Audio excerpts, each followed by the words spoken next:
Hello everyone. इस session में हम एक और एग्जांपल जो कि मॉड्यूल स्कोप वेरिएबल को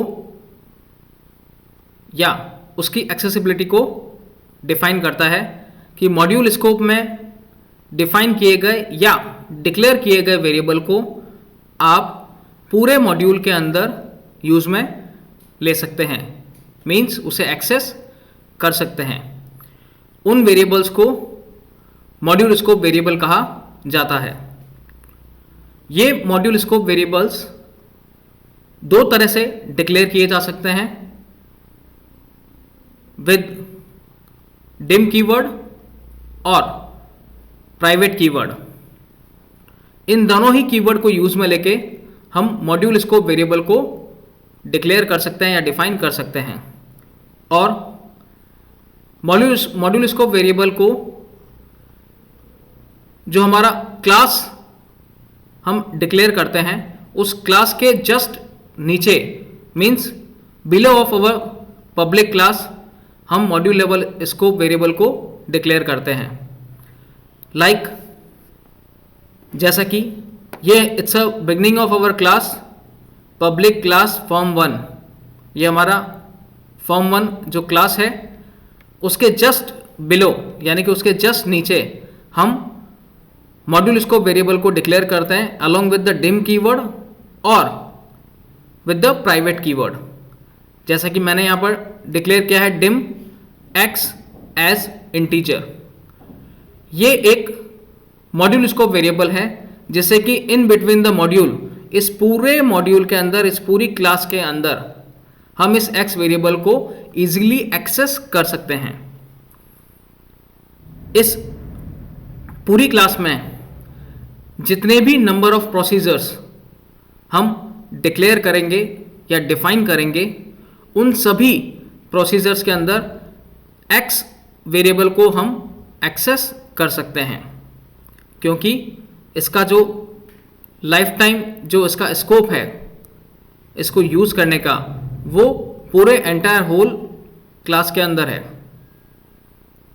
तो ये एक्स वेरिएबल अपने आप में एक मॉड्यूल स्कोप वेरिएबल कहलाएगा, जैसे कि पूरी क्लास में या पूरे मॉड्यूल में हम कितने भी प्रोसीजर्स डिफाइन करें, उन सभी प्रोसीजर्स के अंदर हम इसको यूज में ले सकते हैं। जैसा कि इसमें मॉड्यूल स्कोप का जो डिक्लेरेशन मैंने यहाँ पर लिखा है, हम उसको एक बार डिस्कस करते हैं। मॉड्यूल स्कोप, यह स्कोप वेरिएबल को पूरे कोड मॉड्यूल में यूज करने की सुविधा देता है। मीन्स जो वेरिएबल स्कोप है वो पूरे कोड मॉड्यूल में, means from the beginning up to end, इस पूरे कोड ऑफ मॉड्यूल में या पूरी क्लास के अंदर वेरिएबल को एक्सेस करने की परमिशन देगा। इस स्कोप में वेरिएबल डिक्लेयर करने के लिए हम डिम या प्राइवेट स्टेटमेंट को यूज में लेते हैं। मीन्स जब भी हम मॉड्यूल स्कोप वेरिएबल को डिक्लेयर करेंगे, it will starts from the dim keyword और अ प्राइवेट कीवर्ड, और इसे हम जो कोड विंडो होती है उसमें पब्लिक क्लास फॉर्म के जस्ट नीचे, means below of public class form के जस्ट नीचे इसको डिफाइन करते हैं। जैसा कि यहाँ पर पब्लिक क्लास फॉर्म 1 लिखा हुआ है, इस पब्लिक क्लास फॉर्म 1 के जस्ट नीचे हम इस वेरिएबल को डिक्लेयर करते हैं along with the dim keyword और along with the private keyword. जैसा कि यहाँ पर डिफाइन किया गया है डिम एक्स एज इंटीजर। ये एक मॉड्यूल स्कोप वेरिएबल होगा जिससे कि इस पूरी क्लास ऑफ मॉड्यूल में हम कितने भी प्रोसीजर्स डिफाइन करेंगे, उन सभी प्रोसीजर्स में हम इस एक्स वेरिएबल को एक्सेस कर सकते हैं। नेक्स्ट, इस स्कोप में डिक्लेयर किए गए वेरिएबल्स को सभी प्रोसीजर्स में यूज किया जा सकता है। यानी इस में जो भी हम जितने भी वेरिएबल डिक्लेयर करेंगे, like dim x as integer, dim a as integer, dim b as string, dim c as integer, number of variables below of public class form 1, जितने भी नंबर ऑफ वेरिएबल्स हम इसमें यहाँ पर डिक्लेयर करेंगे वो सारे के सारे variables entire whole class of module के अंदर हम उसे जितने भी प्रोसीजर्स डिफाइन करेंगे उन सभी प्रोसीजर्स में उसको यूज में ले सकते हैं। ये इसका स्कोप होगा मॉड्यूल लेवल वेरिएबल का। उस कोड में जो भी उस कोड में मॉड्यूल में अवेलेबल है उन सभी में उसको यूज में ले सकते हैं। इस स्कोप को मॉड्यूल स्कोप कहते हैं। अब हम इसका एग्जाम्पल जो है वो डिस्कस करते हैं। इस एग्जाम्पल में हमने सबसे पहले public class form 1, it's a beginning of our class, ये हमारे क्लास का नाम हमने डिफाइन किया है पब्लिक क्लास फॉर्म 1। और इस पब्लिक क्लास फॉर्म 1 में हमने मॉड्यूल स्कोप पर ही इस वेरिएबल को डिक्लेयर कर दिया है dim x as integer.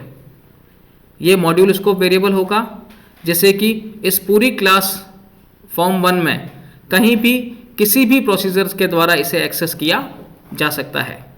After that सब ये एक प्रोसीजर है जिसका कि नाम है एक्सप्रेशन 1। इसकी स्टार्टिंग है इस प्रोसीजर की और इस प्रोसीजर की एंडिंग यहाँ पर है। तो सबसे पहले जो सब प्रोसीजर एक्सप्रेशन 1 है उसके स्टार्टिंग में हमने dim y एज इंटीजर ये एक वेरिएबल डिक्लेयर किया है इस प्रोसीजर के अंदर।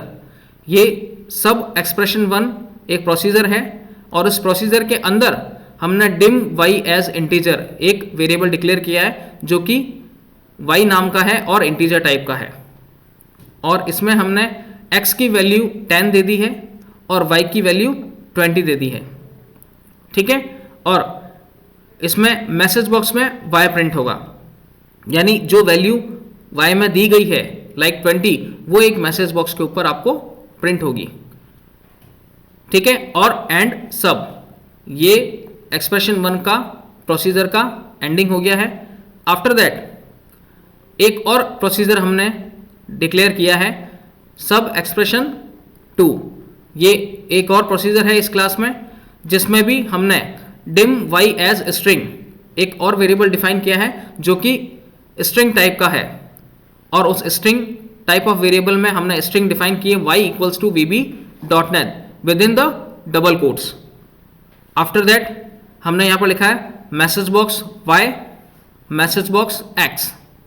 तो यहाँ पर इस प्रोसीजर में हमने मैसेज बॉक्स में y जो स्ट्रिंग है वो प्रिंट होगी और एज वेल एज एक और मैसेज बॉक्स प्रिंट होगा जिसमें कि x की वैल्यू जो है वो आपको as a message box print होगी। After that again we will specify another procedure which is starting from expression 3, name of expression 3। ये एक और एक्सप्रेशन है, means in other words we can say another procedure starting after that message box x and sub। तो इस पूरी की पूरी entire whole class के अंदर हमने 3 प्रोसीजर्स डिफाइन किए हैं। It's a procedure expression 1, it's a procedure expression 2 and it's a procedure expression 3। ये तीनों प्रोसीजर जो हैं x जो कि मॉड्यूल स्कोप वेरिएबल के उस लेवल पर डिक्लेयर किए गए हैं, इन तीनों ही इस एक्सप्रेशन में x वेरिएबल को हम एक्सेस कर सकते हैं। यहाँ पे एक्सप्रेशन 1 में मैंने लिखा है x इक्वल्स टू 10 उसकी वैल्यू है। इस एक्सप्रेशन में मैंने लिख दिया है मैसेज बॉक्स में x प्रिंट होगा और इसमें मैसेज बॉक्स में x प्रिंट होगा। ठीक है। तो ये इसका एक्सेसिबिलिटी है, सारे प्रोसीजर में आप इस x वेरिएबल को एक्सेस कर सकते हैं। बट अगर हम बात करें इस dim y एज इंटीजर की या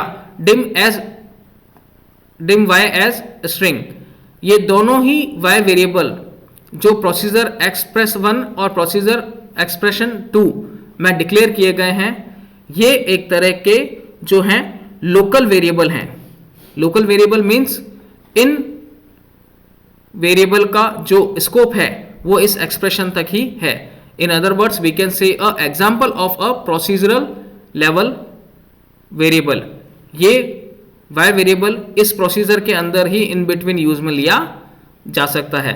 इसके बाहर अगर हम इस वेरिएबल को यूज में लेंगे तो कंपाइलर सिंटैक्स एरर को जनरेट करेगा। एक्सप्रेशन 1 में जो dim y एज इंटीजर लिया है, इस जो कि y वेरिएबल इंटीजर टाइप का है, उसे इसी एक्सप्रेशन 1 के अंदर हम यूज में ले सकते हैं. It's an example of procedural level.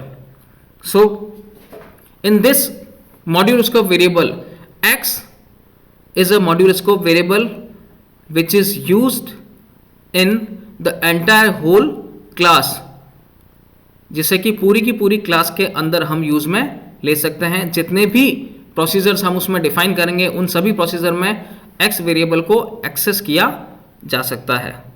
I hope you understand about the module scope level variable. Thank you.